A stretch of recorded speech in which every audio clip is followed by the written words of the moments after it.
let's dive right in, shall we?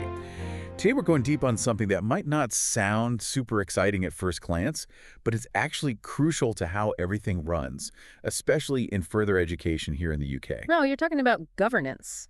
And yeah, it might not sound like the most thrilling thing in the world, but believe me, it's way more interesting than it might seem at first. I'm all ears, really. Yeah. I mean, I know governance is important, I know that much. I guess I never really thought about all the ins and outs. Well, I can tell you from experience, it's a lot more than just setting rules and regulations. It's about the big picture, how decisions get made, who makes them, and how it all affects the way colleges actually operate on a daily basis. Right, right. So where do we even begin? Like, what's the best way to wrap our heads around this whole governance thing? Well, first things first, we got to start with the basics. Okay, sounds good. Yeah. So what are we talking about here when we say governance? Well, that's actually one of the trickiest parts. There isn't really one single universally accepted definition. And if you look back at how it's been understood over time, it gets even more complicated. Oh, golly.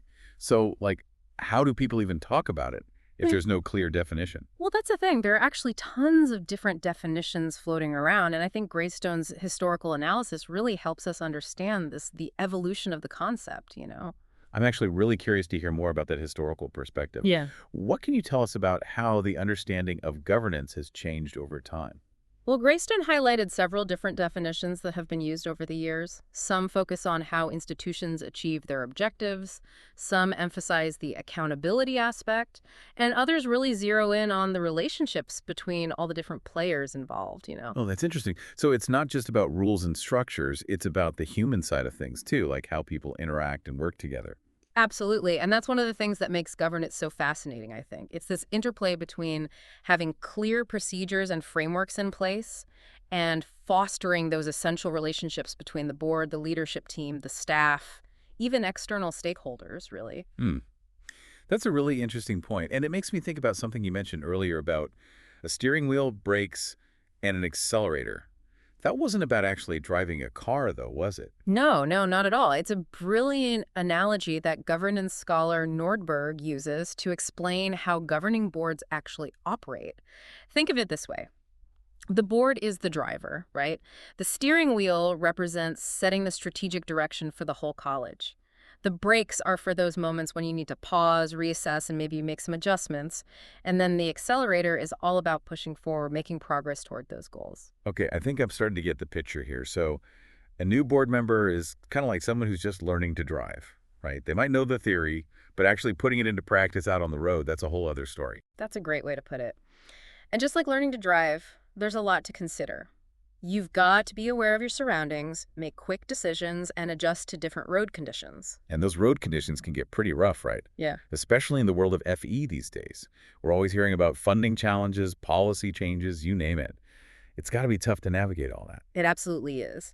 And those external factors, they're like those unexpected potholes and detours that can throw even the most experienced driver off course. And then, of course, you've got the vehicle itself, the college, with all its internal complexities. Oh, that's a good point. So a well-maintained car is going to be a lot easier to handle than one that's a bit rusty and neglected, right? Exactly. If the college is running smoothly, if the systems are in place, then steering, well, governance becomes a whole lot smoother. But if there are underlying issues, if things are a bit dysfunctional, well, that can make governing a lot more challenging, that's for sure. Right. That makes perfect sense. And this is where those controls come in, right? The steering wheel, the brakes, the accelerator, how easily the board can access them, how easily they can delegate tasks, all that jazz. You got it. It's about finding that sweet spot between having a firm grip on the wheel and giving others the space and authority to take ownership of their specific areas. And that's where things can get really interesting when we start talking about different models of governance, because how those controls are arranged, well, that can make a big difference in how effectively the board can actually steer the college in the right direction. It's a really intriguing thought. And it makes me think about those committees we hear so much about. Weren't they like the go-to model for governance for a long time?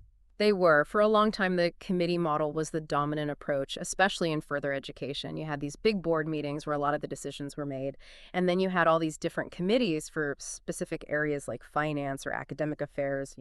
Right, right. I guess that makes sense in a way. It's like breaking down a big, complex task into smaller, more manageable chunks. But We don't see that committee model as much these days, do we? Why is that? Did it just become, like, too old-fashioned or something? It's a bit more nuanced than that, I think. Several things contributed to the decline of that traditional committee approach.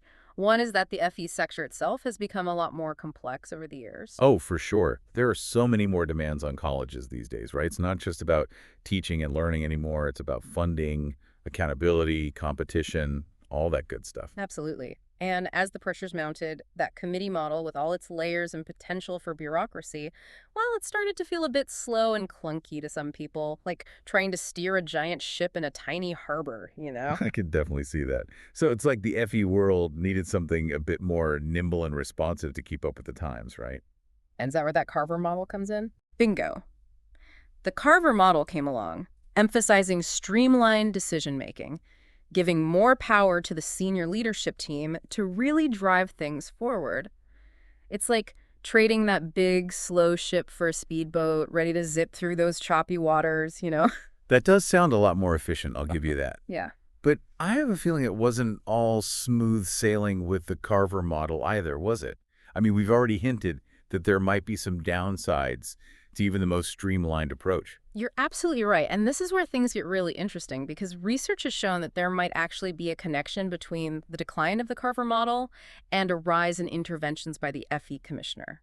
So that model that was supposed to be all about empowering leaders and making things run more smoothly, well, it might have actually led to more colleges needing outside help to get back on track. Wow, that's pretty counterintuitive, isn't it? So it's like even with a speedboat, you still need to know what you're doing and make sure you got a good navigator on board. Otherwise, you might end up running aground. Exactly. And it just goes to show that there's no one-size-fits-all solution when it comes to governance. Whether it's committees, a more streamlined CEO-style approach, or something else entirely, it's all about finding that balance between control, oversight, and accountability. And that's a challenge that's even more pronounced in the FE sector, where the stakes are so high and the impact on students, staff, and the community as a whole, well, it's just enormous. Absolutely. So if neither committees nor this more centralized approach are perfect solutions, where do we go from here? What does good governance actually look like in the FE sector today? What are colleges doing to make sure they're steering in the right direction? Well, that's a great question, and it's one that's being grappled with by FE leaders and policymakers across the UK. And in recent years, we've seen the emergence of what some are calling professional governance. Okay, professional governance. Now that sounds interesting. So what exactly does that mean? Does everyone on the board need to have a fancy degree in governance or something? It's not necessarily about having a specific degree. It's more about a shift in mindset, recognizing that good governance isn't just about ticking boxes and following a set model. So what, like having the right people on the board, people who really know their stuff and are committed to the whole governance thing? Exactly. It's about having a board that's made up of individuals who are skilled in their roles, who understand the responsibilities, and who are genuinely dedicated to, continuous learning and improvement. Okay, yeah. So not just like showing up to meetings and going through the motions. They need to be proactive and engaged, really thinking critically about the decisions they're making. Absolutely. And that's where the role of those dedicated governance professionals comes in. Clerks to the board, for example. These individuals, they provide expert guidance and support to the board, making sure they have the knowledge and the resources they need to make those informed decisions. So they're like what? The seasoned navigators, helping the board steer clear of those rocky shoals and make sure the college stays on course. That's a great way to put it. They help the board navigate those tricky regulatory waters, understand all the legal and ethical considerations, and really ensure they can effectively oversee the college's operations. This all makes me think back to that Quinian-Hallism thing you mentioned earlier. If governance is like a web of interconnected beliefs and actions, then having those skilled professionals on board is like having someone who can see the whole web, right? Someone who understands how all those different parts affect each other. Precisely. They can anticipate those potential ripple effects, identify areas where things might need to be tweaked, and help the board make decisions that benefit the entire college, not just one specific department or area. So professional governance isn't about just finding the right model and sticking with it. It's about recognizing that good governance is a dynamic process. It's about constantly adapting and evolving to meet the changing needs of the FE landscape, right? You got it. It's a journey, not a destination, and it demands commitment, collaboration, and a willingness to learn and grow. It's also about tailoring the approach to the specific context of each college, wouldn't you say? I mean, there's no one-size-fits-all solution when it comes to governance, right? Absolutely. Every college has its own unique set of challenges and opportunities. What works for one might not work for another. So how do we make sure that governance is truly serving the needs of each individual institution? How do we ensure it's not just a theoretical concept, but a practical tool that's actually helping colleges thrive and succeed? Well, I think the key is to be reflective, to ask those tough questions, to constantly evaluate whether the current governance structures and practices are actually working effectively. And that's where that key question comes, and the one colleges should be asking themselves, to make sure they're on the right path with this whole governance thing. Yeah, what is that key question? How do we know if we're doing this governance thing right? Is there like a checklist or something? It's less about a checklist and more about a kind of self-reflection, Right. really understanding your own context. The question is, what does good governance actually look like for your specific college? Because, every institution has its own unique set of needs, its own challenges, its own goals and aspirations.